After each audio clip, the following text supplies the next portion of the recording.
Right, hi folks. I just wanted to quickly pop on with a little random ramblings update. Oh, you can see my back in the background there and part of the cat litter tray. Perfect start to the video.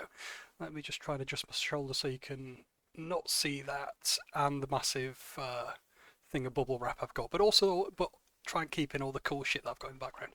Right, excellent start to the video. I just wanted to pop back because I've not done anything on the channel in a while, and I've been a mix of like busy with work and then followed by burnout and being unwell and all this stuff. And as you could probably hear in the video I posted earlier, was my voice isn't right just yet. So I managed to catch COVID or flu or whatever it was last week, and I was on leave from work as well on that week. And I spent the week looking after my wife, who I made unwell as well, and just been generally out of it. So this week I've kind of started feeling better. I want to get back into the YouTube channel, and I've posted the video that I've been planning for a long time about the shelf life of the pillbox, which is worth checking out to give a new perspective on how long the pillbox was actually used for. But I just wanted to kind of give a little update on what I've been up to for like the last month, other than being super busy with work, getting reports done, and been unwell and all that stuff. So I was extremely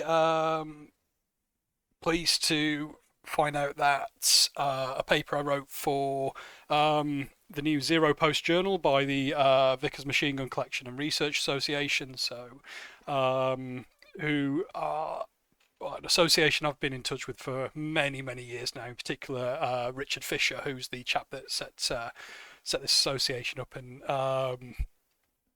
yeah, I've always had a good kind of relationship with Rich. He's always been extremely supportive of the work I do. The work he's done through the VMG Collection and Research Association has always been extremely, extremely good. Their Patreon is absolutely fantastic and well worth a subscription, just for the amount of resources you get posted through that, their website, their experience. And although I've not had the chance to actually meet them in person and see the demonstrations they do with live firing the Vickers machine gun or the collection itself, this is something that I can recommend if you get the opportunity to, or the ability to do any of that. Please do. So I just want to give a quick shout out to Rich and the Vickers Machine Gun Collection and Research Association. Let me just put on display capture because I just want to show their website as well and just give those details. Sorry, bear with me while I fumble with this. Right, here we go. So yeah, check out vickersmg.blog, which is their website, their YouTube channel, all of this, their Patreon. That's my Patreon. Sorry. Yeah. Anyway, check out the website. You'll find all the information on there. So yeah, I just wanted to give that. No, what am I doing? Sorry, brain had stopped working. Jesus. Here we go. That's my stupid face. Right. So yeah, I just wanted to draw attention to the Zero Post Journal because they made this. I very rarely get an opportunity to write for peer-reviewed academic journals, mainly because I have so much other stuff on. It takes me such a long time to write stuff, along with all the other stuff I'm doing, like my research and producing these videos, doing the Patreon, doing my website, and working full-time as well. I rarely find time to actually write my research for peer review, but it's something I really want to do more. And I was extremely delighted, I think that's the word, to find out that Rich and the Vickers Machine Gun Collection and Research Association had decided to start producing and publishing their very own journal looking at various applications and uses of the Vickers machine gun, as you'd expect. So when the journal is peer reviewed, so it is. The articles are assessed by, for those of you who don't know what peer review is, the articles are assessed by other academics and specialists in their field to confirm the validity and the accuracy of the papers that are submitted. So getting published in a peer-reviewed journal is absolutely fantastic, and I was just well chuffed with this, like I say. And the way that they've made the journal available for free via their Patreon, so it is available for free on Patreon. You don't need to be a subscriber on there, but I do recommend you do that. you can access all the articles, and they've also produced the journal in printed format, which they provided to their the people who've submitted, you know, so the authors and the people who submitted papers for free, which is absolutely fantastic for an organisation to do that. It's something you don't generally get. So I just want to flag up that, yeah, you can buy this on their website for, sorry, let me just fumble around again. This isn't very professional, Chris. Come on, mate. Right, that there, that. Deary me. No, that's my face again. Here we go. Right, I just want to flag up. You can buy this on the website for a tenner, and it's an absolutely fantastic journal. It's, you know, you don't have to buy it, but I always like to have an actual physical copy of any publication that I do, and for 10 quid, you cannot go wrong for this. It's absolutely fantastic. You know, there's some bloody amazing articles here. There's some more work on pillboxes in Malta, which is really, really cool. The Cheshire Regiment. There's research notes, which I'm going to look into submitting one for next year to look at the issue of the Vickers machine gun chambered in .300. Which was issued to the Regulars and Territorial Army, which is something that the Vickers Machine Gun Association had never come across before, and I hadn't until I started doing the research.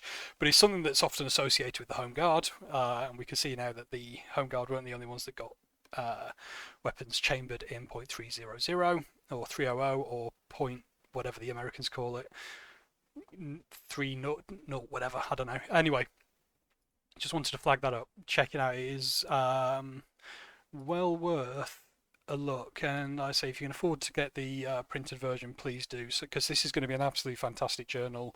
I really do like how the association is supporting, you know, people from various disciplines, so not just historians, archaeologists like myself, and people who have a completely, you know, many different backgrounds in terms of research. So I just wanted to flag that up. Yeah, I'll put some links in the comment section of this. Last month as well, I revisited a pillbox to do the second part of a survey I've been doing. I'm gonna have to fumble around with this yet again. There we go. Right. So with some of my volunteers from Thetford, so we headed out to visit this pillbox in East Walton, which is what I used as the background for the shelf life video. So this is a hexagonal infantry pillbox. So anyone who can identify a shape such as the hexagon would call this a Type 22, but there's some significant differences in this pillbox that indicate it might not be a Type 22. And it's significantly different from a Type 22 anyway. This is something I want to analyse further, but the main thing is it's got two rifle embrasures on the back. These aren't pistol embrasures, see my website for this. But what's cool about this pillbox and similar ones that we've been looking at recently, so we went out, did the basic survey by myself in January with the landowner. Tom's absolutely fantastic, the chap who owns the farm in which this sits. He's got a massive interest in this, and he's got a massive and really extensive knowledge of his farm's history. It's really, really cool. He's really enthusiastic, and it's been absolutely wonderful to work with. So I did the initial survey in January this year, and then popped back last month with my volunteers, Rachel, Daryl and Drew, and we got this pillbox measured up. So the aim is to do what's termed a full report. So when I'm doing archaeological work, I tend to do a site record, which is like an initial summary of the work that we undertook and what we found out, and then this is followed up by what I term a full report, which is similar to a post-excavation analysis, which I do for for work. The aim of this is to bring all the information that we've got together, including documentary research, interpretation of the pillbox, analysis of phasing and things like that, and construction methods. And something that's coming out of this research is, so this pillbox was built to defend a searchlight battery. So again, this is another thing with pillboxes in that, although they're often associated solely with the Home Guard, they weren't. They were used by the Regular and Territorial Army, and also, in this case, searchlight battery crews who were part of the Royal Artillery. So this is something that goes completely overlooked today. And one thing we're noticing in Norfolk is that this particular design of pillbox seems to be focused around searchlight battery sites with this double rifle embrasure on the back.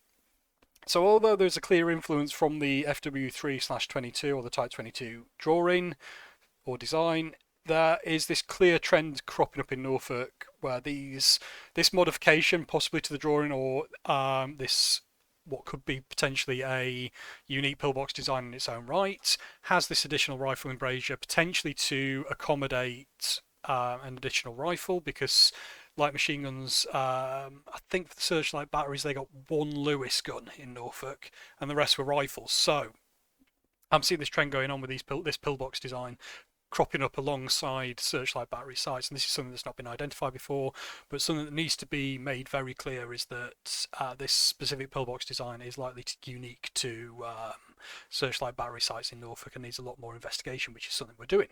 So yeah, that was something I've been working on. I'm currently working on, if you're on the Patreon, doing a kind of like mini tutorial series looking at how I reconstruct this pillbox in 3D using computer-aided design, and go through the process of how I create 3D models to show the form of the pillbox, but also show things like its progression of construction. One thing I'm going to do with this is look into in more detail into the way this was constructed. So if you follow us on Patreon, you can get access to those videos.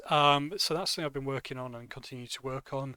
I've still got full reports for the Dereham and Thetford pillboxes to write up, which is something I'll be doing over the winter as well, and I want to get that done by mid next year at the very latest, but that's something that'll go out on my ResearchGate. Right, time to fumble with this again. I really need to stop doing this. This is ridiculous. There we go. Yeah, I've also added links to the YouTube channel, to all my other social media and my ResearchGate and all that, and yeah, I'll just keep on doing that. I want to get some more proper reports done. I want to also do some more peer-reviewed journal stuff, and obviously continue to write and produce these videos. I am still working on the second or third part, or whatever it is, of the Invasion Threat series as well. I'm looking at 1941 now, and I'm currently going through the war diaries that I have for units on the east and south coast to assess the threat of invasion as it was seen. So what I'm going to do is split it up into 3 subjects. I'm going to split it up into early, mid, and late 1940, because these are the kind of like, I've got kind of like the key periods where the invasion threat changed. So just as a brief summary, in 1940 you still have the Julius Caesar plan in place up until about late May 1940, and then that was soon replaced by I think it was Cromwell or something like that, and then you had there was also Siegel as well, and then you had the scheme of defence, or the different defence schemes that came in later, but they also tied in with significant changes in the invasion threat. I'll look at Cromwell and the Julius Caesar plan and Siegel and all that in detail in a different series. So that's something I'm still working on. I'm just about getting on with the maps for that now, so I want to get the script done. I'm currently weighing up whether I need to split it up into 3 different videos, each an hour long or something like that, but that's so I'll work on in due course. And then finally, I contacted a couple of publishers a couple of months back about publishing a book on the archaeology of pillboxes, and I think I approached 3 and 2 have shown interest, and 2 weeks ago I got an email chasing me up for my proposal for by one of the publishers for such a book, which I submitted I think earlier this week when I was feeling a bit better. So I'm going to see how that goes. I might get to start writing a book as well. I need to do some other bits and pieces for that, such as plan out the chapter structure and the images that want to go into that. But the idea is to produce and publish a book which looks specifically at the history and the archaeology of the Second World War pillbox, and present or write a guide to archaeological recording methodology for them to act as kind of like a baseline, but also provide insights or guidance on how to undertake the documentary research to identify the units that were building them. So that's something else I'm going to have to do in the future as well, is potentially write a book. So I want to keep on going with that. So yeah, just thought I'd just hop on, given I'm starting to feel a bit better now, and just do one of these little quick updates alongside the video that I put out today. So as always, that's been alright. Ignore the vac and the cat litter tray, and focus on the collection of shells and shell cases that I've got in the background. I'll see you all later. Goodbye.